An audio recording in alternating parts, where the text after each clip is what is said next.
Bear versus Wolf Pack, who would win the fight? If your survival depended on facing unstoppable brute force, or an invisible collective mind, which would you choose as your enemy? But before we continue, tell us in the comments where you're watching from today. And if you're enjoying the video, don't forget to subscribe. In the grand theater of the American wilderness, there are legends. Titans forged by millennia of survival. 1. A living mountain of muscle and fury, a symbol of untamable power.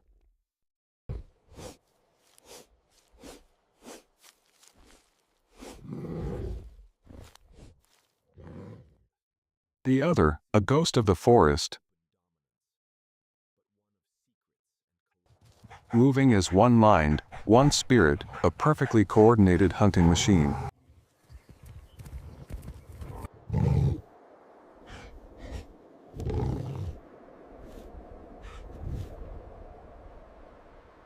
They are the heavyweight champion and the elite special forces of the natural world. For ages, they have shared the same mountains and valleys, ruling their domains.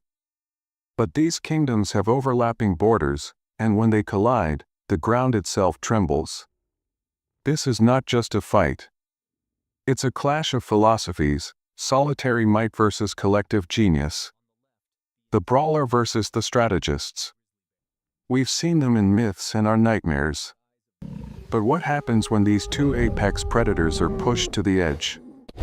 In a real world, no-holds-barred fight for survival, who would actually win? To answer this, we will break down the science, the strategy, and the sheer ferocity of these two gladiators.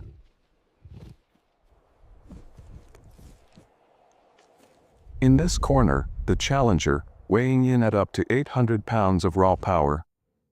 Standing over 7 feet tall on its hind legs, the grizzly is a fortress of bone and muscle. Its massive frame, powered by the immense muscle of its shoulder hump, is designed for one thing: overwhelming dominance. Its primary weapons begin with 4-inch, non-retractable claws, not for climbing, but for digging and slashing like fixed blades. But its deadliest weapon is the bite. A crushing force of 1,200 psi, enough to shatter a bowling ball or a wolf's skull with a single, devastating crunch. This power is protected by formidable armor, a thick layer of fat, dense muscle, and shaggy hide, incredibly difficult to puncture. And forget the myth of the slow, lumbering giant. A grizzly can run at 35 miles per hour, faster than an Olympic sprinter. The charge is an earthquake in motion. And in the other corner, the reigning champions of teamwork, the Grey Wolf Pack. An individual wolf weighs 80 to 120 pounds, a lightweight by comparison.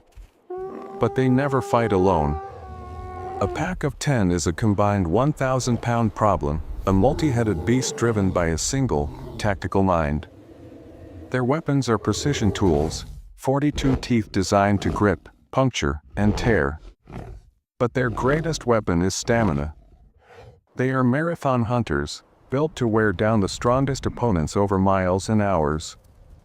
This endurance is combined with their primary offensive tool, numbers.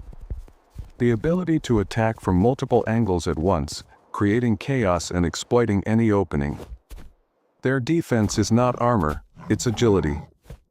They are masters of the dodge and weave, built to stay just outside the kill zone of a bear's devastating reach, turning a powerful offense into wasted energy. The matchup is set, one 800-pound brawler against a 1,000-pound unit of strategists. The bear brings the power of a shock-and-awe assault. A single, decisive blow from its forearm or jaw can end the fight before it begins. Its challenge is landing that blow. The wolves bring a death by 1,000 cuts. Their advantage is strategy and endurance. Their challenge is surviving the initial onslaught. The tale of the tape is complete. Two perfect predators, each with the tools to win. But a fight is not won on paper.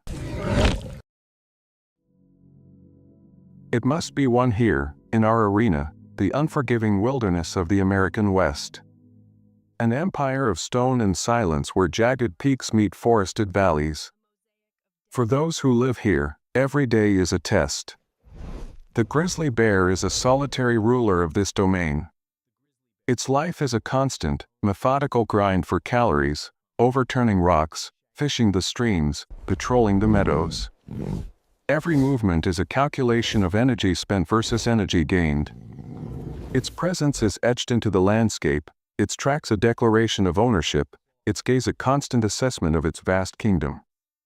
It lives and dies by its own immense strength. But the grizzly is not the only power here.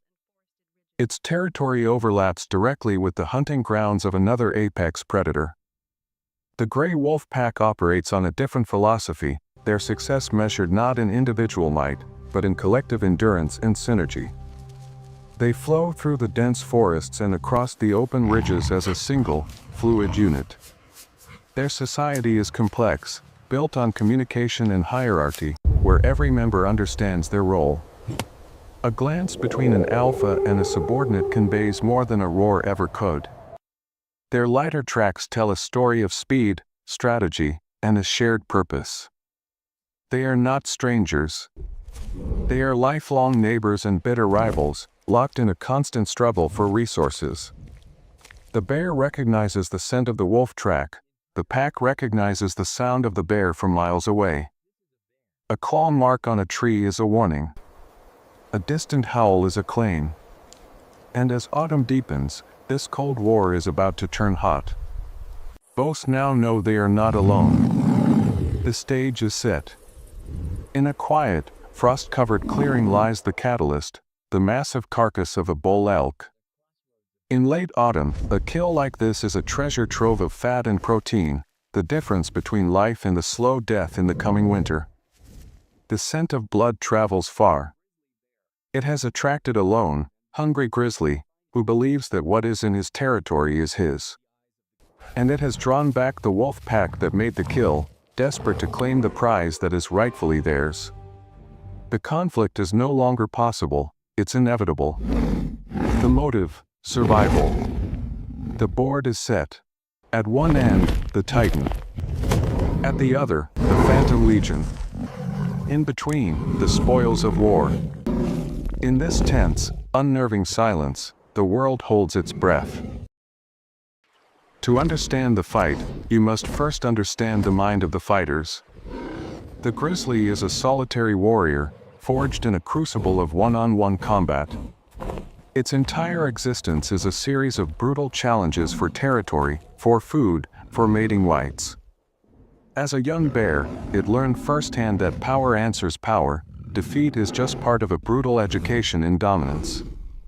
Now a master of its domain, it solves every problem with intimidation and overwhelming force. Its profession is not hunting, it's fighting. It expects every adversary to break, to flee, to yield. This mindset dictates its strategy, shock and all. Against a moose, there is no prolonged chase. There is only a terrifying, explosive charge in one single, cataclysmic blow designed to neutralize an opponent instantly. It is an explosion of controlled violence, a 5-second battle where the outcome is decided by pure, fight-ending kinetic energy. The bear's power is its solution to everything. But the wolves are forged by a completely different philosophy. They are not solitary brawlers. They are a collective, an army. Led by an alpha, their survival depends not on individual strength, but on the flawless execution of a group plan. They communicate with seamless, silent discipline, flanking their prey, coordinating attacks. Their profession is not fighting, it is hunting. And they have perfected the art of taking down giants far larger and stronger than any single wolf. Their secret weapon is the war of attrition. A death by 1,000 cuts. They use relentless, coordinated strikes to bleed their opponent out, both literally and in terms of energy. A darting attack from behind draws the enemy's attention, creating an opening for others to strike from a blind side. Each bite is shallow, a low-risk maneuver, but the cumulative effect turns a giant's strength into a liability, an engine that is slowly, methodically being run out of fuel.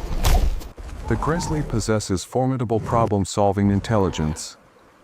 But in a direct confrontation, its mind often yields to a more ancient instinct: stand your ground and dominate. This predictability can be a fatal flaw. The wolf's intelligence is strategic and social, allowing them to adapt their plan mid-fight. So, what is the decisive factor? The problem-solving mind of the lone genius, or the adaptive, networked intelligence of the collective?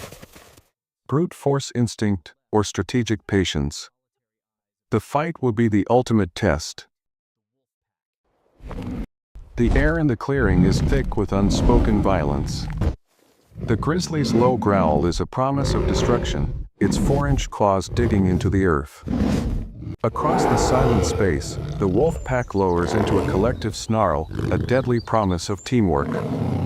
The moment stretches, taut and fragile, a prelude to chaos. The bear explodes first.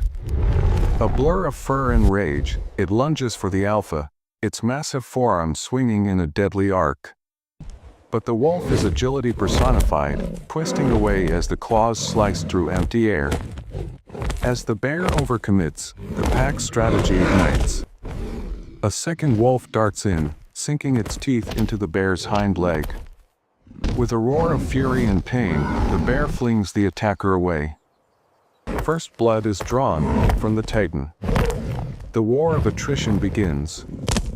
The wolves become a living vortex, a multi-headed beast attacking as one. A feint from the front draws the bear's attention, while others rush its flanks. The bear spins, a whirlwind of claws and teeth, but its tormentors are ghosts, always just outside its lethal reach. Every shallow cut saps its strength. The frustration in its eyes is palpable. It is a fortress under siege from an enemy it cannot land a solid blow on. Realizing this, the bear changes tactics. It ignores the nips and slashes and locks onto a single target, the alpha leader. Its charge is terrifyingly direct, a calculated risk. This time, the blow connects. The alpha is thrown aside, critically injured. The pack falters, the battle hanging in the balance. But to pause is fleeting. The loss of their leader galvanizes them. Their attacks become frenzied, desperate, and relentless. The bear is visibly slowing. Each powerful lunge costs precious energy. The death by 1,000 cuts is taking its toll. Weariness mingles with rage in its eyes. It stands over the prize, a bleeding, exhausted titan, and makes an ancient calculation. The carcass is no longer worth a fatal injury. With one last, defiant roar, a statement of power, not victory, the great bear turns and lumbers into the shadows. It has lost the battle, but won its war for survival. The exhausted wolves have paid a heavy price, but they have proven that even a god can bleed. So, who wins? The answer is written in the snow and blood of the wilderness. Raw power can win a moment, but strategy and unity can win the day. In the end, there is no single champion. There are only survivors. The solitary king retreats to his throne, and the unified army claims its reward, each a master of its own domain, each a timeless symbol of what it takes to endure in the wild heart of America.